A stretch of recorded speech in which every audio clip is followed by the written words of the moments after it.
धार्मिक कार्यक्रम या मजहबी कार्यक्रम हो पाएंगे, सड़कों पर नहीं होंगे। और इसके साथ ही आपने ये भी देखा होगा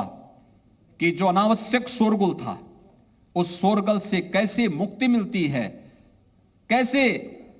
70,000 से अधिक माइक जो धर्मस्थलों पर लग करके पहले तमाम लोगों को परेशान करते थे, कोई बुजुर्ग है, कोई बीमार है, कोई नवजात शिशु है, और लगभग 60,000 माइक की आवाज परिसर तक सीमित हो जाना, यह अपने आप में एक ऐसा उदाहरण है जिसे लेकर के लोग मानते हैं कि वास्तव में जिन बातों को लेकर के, छोटी छोटी बातों को लेकर के दंगा होता था, माइक कभी दंगा का कारण बनता था, माइक कभी अराजकता का कारण बनता था, माइक कभी दो पक्षों में आपसी तनाव का कारण बनता था। आज उत्तर प्रदेश के अंदर स्वतः स्फूर्त भाव के साथ ही उतरते हुए दिखाई देते हैं और लोगों के मन में एक नए विश्वास को जागृत करते हुए दिखाई देते हैं। और इस विश्वास को आगे बढ़ाने के लिए कि नए भारत का नया उत्तर प्रदेश तैयार है, जो एक मजबूती के साथ अपनी एक नई पहचान देने के लिए देश और दुनिया के सामने प्रस्तुत है। उस विश्वास के साथ आज हम आगे बढ़ रहे हैं। उस विश्वास को आगे बढ़ाने की ही प्रक्रिया है। जब कल आदरणीय प्रधानमंत्री जी के नेतृत्व में केंद्र सरकार के 8 वर्ष के सफलतम कार्यकाल को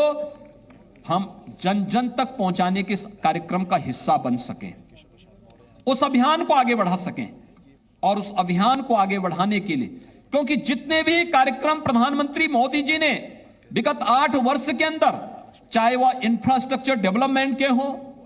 गरीब कल्याण से जुड़े हुए योजनाएं हो, युवाओं से संबंधित हो, महिलाओं के कल्याण से संबंधित हो, या फिर समाज के विभिन्न तबके के हितों के लिए किए जाने वाले कार्यक्रम हो, ये सभी कार्यक्रम इस बात को प्रदर्शित करते हैं और सभी योजनाएं प्रत्येक नागरिक को स्वावलंबन की दिशा में अग्रसर करने के एक बृहद अभियान का हिस्सा है। और उस बृहद अभियान के हिस्से बनने के लिए ही आज हम सबको मिलकर के इस कार्यक्रम को आगे बढ़ाना होगा। और 8 वर्ष के इन कार्यक्रमों को लेकर के जन जन तक पहुंचाने का एक कार्यक्रम हम केंद्र सरकार की उपलब्धियों के साथ साथ केंद्र और राज्य सरकार के द्वारा अपने इस कार्यकाल के दौरान जो कुछ भी प्रदेश की 25 करोड़ जनता के जीवन में व्यापक परिवर्तन करने के लिए किया है, उस परिवर्तन को हम नए सिरे से आगे बढ़ा सकें। मित्रों, विगत कार्य समिति के बाद आपने काशी में काशी विश्वनाथ धाम के भव्य उद्घाटन के कार्यक्रम को भी अपनी आंखों से देखा होगा। अयोध्या में भगवान श्री राम के भव्य मंदिर निर्माण के बाद अब काशी ने जो अंगड़ाई ली है वो हम सबके सामने है। काशी में काशी विश्वनाथ धाम का भव्य उद्घाटन होने के बाद प्रतिदिन 1 लाख श्रद्धालु काशी विश्वनाथ धाम के दर्शन करने के लिए काशी में आ रहा है। और काशी आदरणीय प्रधानमंत्री जी के विजन के अनुरूप अपने नाम को सार्थक कर रहा है। आज काशी उस दिशा में आगे बढ़ चुका है। मथुरा, वृंदावन, विंध्यवासिनी धाम, नैमिष धाम, सुख तीर्थ, वे सभी तीर्थ एक बार फिर से एक नई अगड़ाई लेते हुए दिखाई दे रहे हैं। और उन स्थितियों में हम सबको आगे बढ़ना होगा। साथ साथ मैं आप सबका आह्वान करूंगा, कार्य समिति के माध्यम से अब इस संकल्प को लेकर के चले। 2024 के चुनाव की भावभूमि अभी से हमें तैयार करनी होगी। अगर जनता जनार्दन ने हम सबको कोरोना कालखंड में किए गए परिश्रम, किए गए कार्य, सेवाई संगठन के इस लक्ष्य को प्रदान करने में हमें सफलता प्रदान की, तो साथ साथ केंद्र और प्रदेश सरकार की उपलब्धियों को जन जन तक पहुंचाने का परिणाम चुनाव में हमारे सामने आया है। लेकिन हमें अभी 2024 के लिए अपने आप को अभी से तैयारी करके आगे बढ़ना होगा। और 2024 के लोकसभा चुनाव में प्रधानमंत्री मोदी जी के नेतृत्व में एक बार फिर से हमें साबित करना है, उत्तर प्रदेश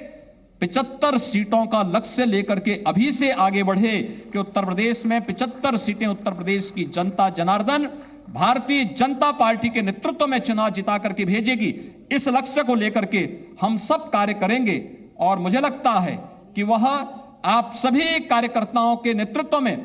परिश्रम से एक बार फिर से साकार होगा, क्योंकि यही तो भारतीय जनता पार्टी है जिसके बारे में हमेशा लोग इसी बात की चर्चा करते हैं। और अटल जी ने ठीक कहा, एक कार्य समिति उस विश्वास के साथ आगे बढ़ेगी। सरदेव अटल जी ने यही बात कही थी मित्रों, जिन्होंने कहा था कि इसके लिए हमें केंद्र और प्रदेश सरकार की उन उपलब्धियों को लेकर के घर घर जाना पड़ेगा, गांव-गांव जाना पड़ेगा, एक एक व्यक्ति को अपने साथ जोड़ना पड़ेगा, एक विराटता के लक्ष्य को प्राप्त करने की दिशा में अग्रसर होना पड़ेगा, एक साथ मिलकर के चलना होगा। और उसके लिए, उस विराटता को अंगीकार करने के लिए हम सबका संकल्प होना चाहिए, जो श्रद्धेय अटल जी ने हम सबको दिया था कि छोटे मन से कोई बड़ा नहीं होता और टूटे मन से कोई खड़ा नहीं होता। उस संकल्प को लेकर के हम लोग प्रधानमंत्री मोदी जी के नेतृत्व में विगत 8 वर्ष के अंदर बदलते हुए भारत की इस तस्वीर को देख रहे हैं। एक भारत श्रेष्ठ भारत की परिकल्पना को साकार होते हुए हमने देखा है।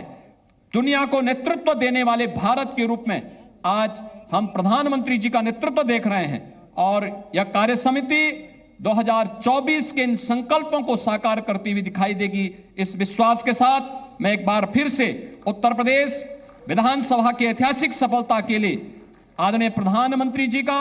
आदरणीय राष्ट्रीय अध्यक्ष जी का, अपने केंद्रीय नेतृत्व का